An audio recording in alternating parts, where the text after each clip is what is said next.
Après une courte nuit de sommeil, on est arrivé à Bishkek au Kirghizistan et c'est parti pour après un mois et quelques en Asie centrale. On va visiter le Kirghizistan, le Kazakhstan et l'Ouzbékistan.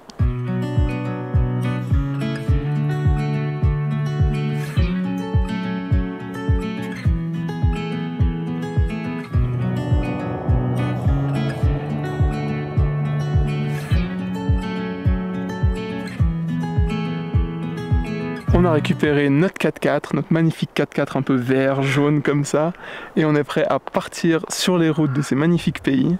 D'ailleurs, ça faisait un petit moment qu'on n'était pas apparu en vidéo, mais maintenant on est de retour et vous allez voir notre tête tous les jours parce qu'on va partir sur un daily vlog. On va essayer. On va essayer, ouais, parce qu'on n'est pas très bon pour ça, mais on va faire de notre mieux. Et notre première journée à Bishkek, on ne l'a pas filmé. On a déjà cassé le daily vlog. On est arrivé, on allait chercher la voiture, on allait faire des courses parce que la nourriture ça va être très compliqué parce qu'il y a de la viande dans tout. C'est compliqué pour moi, donc on a fait un plein de nouilles. Et on a passé toute notre journée à dormir. Mais maintenant on est requinqué et on est prêt à partir sur les routes du Kirghizistan. Pour la vraie première journée. Allez, c'est parti!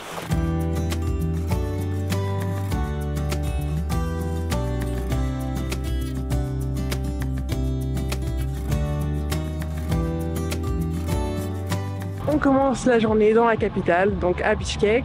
Ça va être très bref parce que le Kirghizistan c'est pas connu pour les villes, le Kazakhstan non plus d'ailleurs, parce que c'est vraiment deux peuples nomades, donc ils n'ont pas construit grand chose, globalement on va dire ça comme ça, par rapport à l'Ouzbékistan qui a des villes qui sont beaucoup plus intéressantes et beaucoup plus riches culturellement.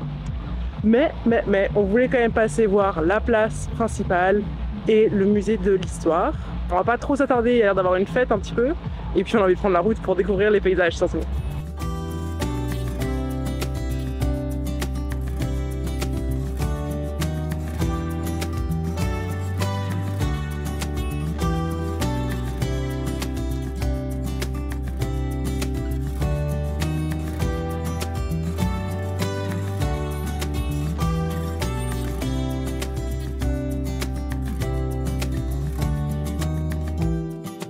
La journée commence assez bien, on a une bonne nouvelle, on a trouvé de la nourriture. Et franchement c'est pas gagné. Ouais c'est vrai, on n'a pas encore ouvert. Parce que hier on s'est dit bon on va aller manger, on va sortir, on demande un truc, je traduis. Bon déjà la traduction ça me sort un truc genre tu es blanc. Un peu bizarre. Et ensuite on demande un truc avec du fromage. Parce que Marie est végétarienne, moi je mange pas de porc. Du coup on se dit du fromage c'est que c'est bon. Et il nous dit oui cheese. Il avait l'air de parler anglais en plus. Et il y avait un gars à côté qui parlait anglais. Et en fait je commence à manger, il y avait du poulet. Donc premier échec. Et puis là on arrive, on rentre dans une petite boulangerie. On demande, elle me dit non, ça viande, ça c'est bœuf, ça c'est poulet. Et du coup si c'est marqué cheese, c'est cheese et poulet. Hein, vraiment, c'est voilà. Et du coup on a demandé un truc sans viande, elle a dit oui ça c'est au poulet. Non c'est ça la saucisse. Bon d'accord. Mais on a réussi à trouver un truc à la patate, donc du pain à la patate. Un concept, le régime au top. Sachant que hier, de toute la journée, moi j'ai mangé la moitié d'un pain tandoori. Même pas la moitié. Marie ça et un croissant. On est un peu en train de se décomposer. Au moins c'est un voyage qui va pas coûter cher et qui va nous faire perdre du poids. C'est très bien. Ça va pas être très sain. Ouais non effectivement. Bon on va goûter ça, hein. Espérons qu'il n'y a pas de la viande cachée. En tout cas ça sent l'huile, hein. Ça c'est sûr.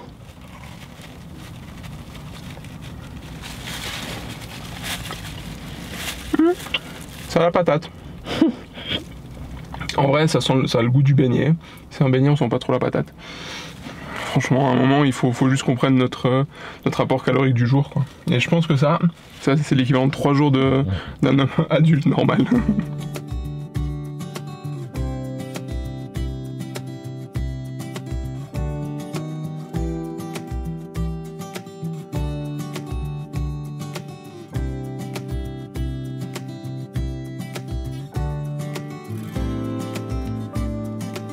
On est enfin sorti de Bishkek. C'est compliqué à rouler dans Bishkek, hein, franchement. Il y a des voitures de partout, on peut pas faire 300 mètres sans qu'il y ait un feu. Donc faut s'arrêter, sauf que les feux, ça va à gauche, à droite. Enfin, c'est un peu la guerre, les gens se parquent un peu au milieu de la route. La voie de droite, en fait, faut l'éviter au maximum parce qu'il y a tout le temps des gens parqués. Du coup, les gens sont derrière, ensuite ils te coupent la route et tout. C'était un peu compliqué, on est content d'être sorti. Là on est sur l'autoroute, mais il y a de nouveau, enfin l'autoroute, une pseudo-autoroute, et il y a de nouveau des feux tout le temps. C'est assez particulier, mais ça va. On s'en est sorti et là on va bientôt arriver à la montagne.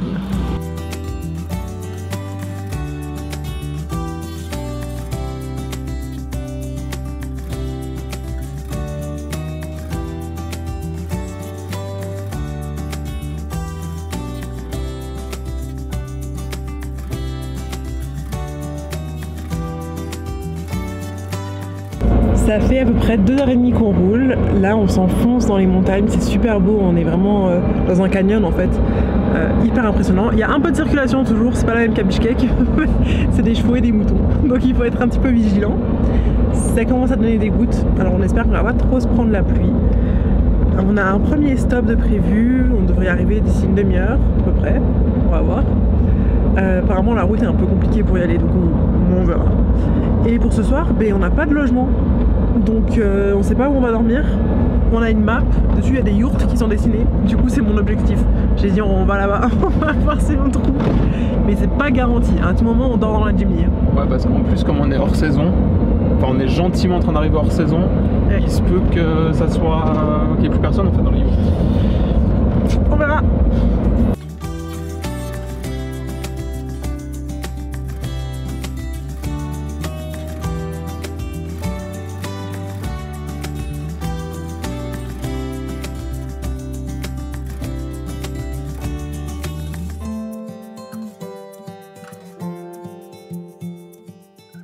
Ça y est, on est sur la route qui se secoue.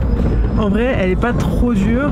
C'est juste impressionnant parce qu'il y a vraiment le vide à côté. Faut pas croiser quoi, faut vraiment pas croiser. Mais Karim il gère. Je suis un petit peu les mains sur un tente. Les mains moites. Les mains sur un tente. Mais un peu de stress, beau. Mais c'est magnifique. C'est super beau, il y a un arc-en-ciel. C'est trop beau.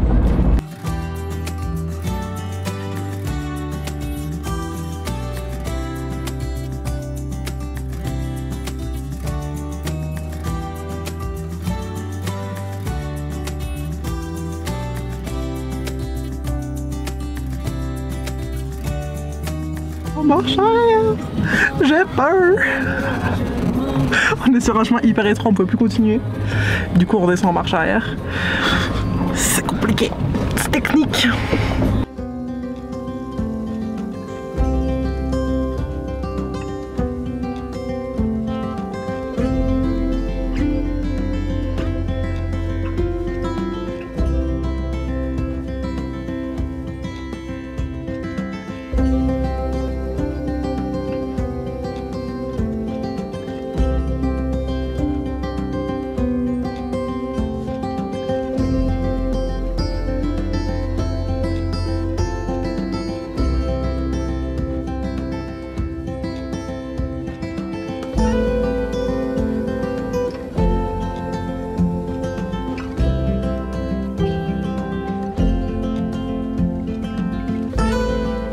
Bon, vous pouvez évidemment télécharger les maps en ligne parce qu'il n'y a pas du réseau partout au Kyrgyzstan, mais nous on a pris une map à l'ancienne et du coup je vais vous montrer un peu ce qu'on a fait et où est-ce qu'on va.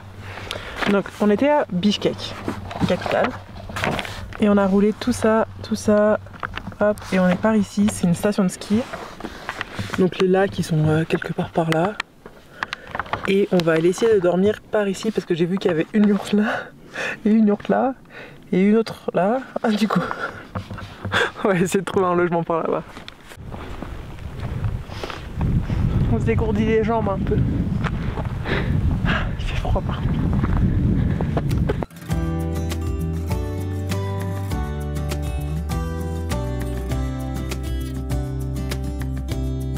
Vous l'avez vu, on a été surpris par la pluie alors qu'on venait à peine de commencer à marcher et d'un coup il a commencé à pleuvoir à fond.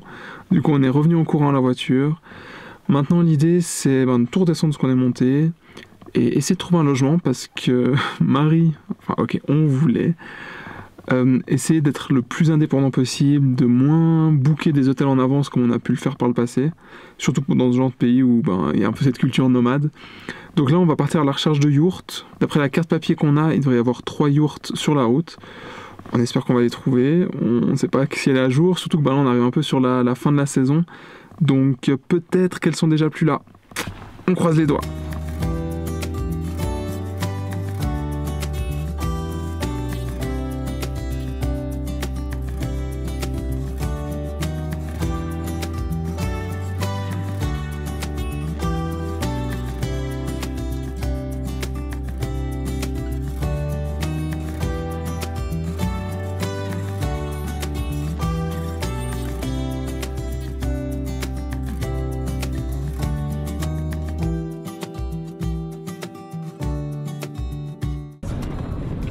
Il y a une guest house.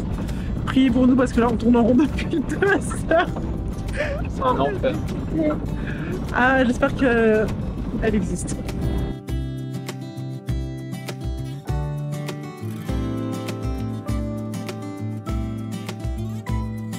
Je crois que c'est un échec, hein, cette mission yaourt. On a trouvé un logement. On va déjà pas dormir dans la Jimny, c'est déjà bien. Ouais, c'est déjà bien. On suivait un panneau Caracol Guest House. Quelqu'un nous a dépassé juste avant. Et en fait, apparemment, c'est le propriétaire des lieux.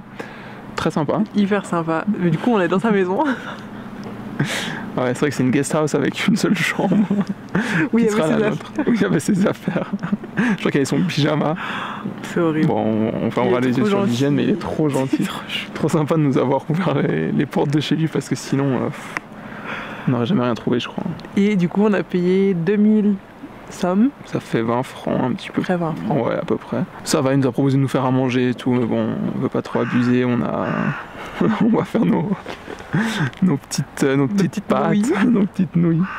Au moins il y a du gaz, on va pouvoir faire cuire de l'eau, c'est déjà bien. Ouais, il nous a même préparé un thé et tout, genre vraiment trop sympa. Et puis ben voilà quoi, on sait pas trop ce qu'on va faire ce soir, là il y a une petite rivière, on s'est mis au bord de la rivière. On va attendre que le temps passe. On va jouer aux cartes. On va jouer aux cartes, il n'y a pas de réseau, ça fait du bien aussi. Oh non, ça va aller. Bah on se redit à tout à l'heure. Sauf si le monsieur nous a tués avant.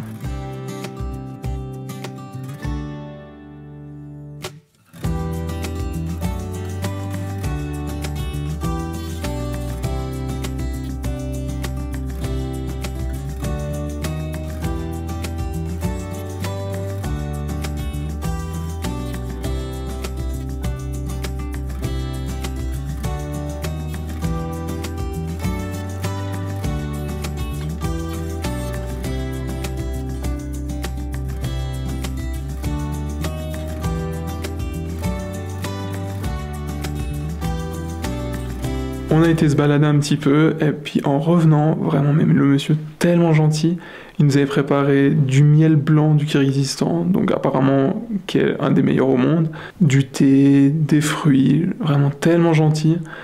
Là, on a joué aux cartes. Marie est pas là parce qu'elle est un petit peu mauvaise perdante. On l'entend rire au fond. Elle déteste perdre, on a joué à la bataille avec un autre traité de tricheur. Parce qu'elle a perdu quand même 4 fois de suite. Ce qui est quand même très rare, on va pas se mentir. Mais bon, je pense qu'on va faire une partie ou deux et peut-être que je vais continuer sur ma lancée. Mais je pense qu'on va arrêter le vlog ici pour aujourd'hui. On va aller se coucher bientôt, je pense, parce qu'il n'y a pas grand-chose à faire. Et puis on se retrouve dès demain pour la suite de notre voyage. On espère que ce vlog vous aura plu, que ce concept vous plaira et que vous allez suivre toutes nos aventures en Asie centrale. À demain!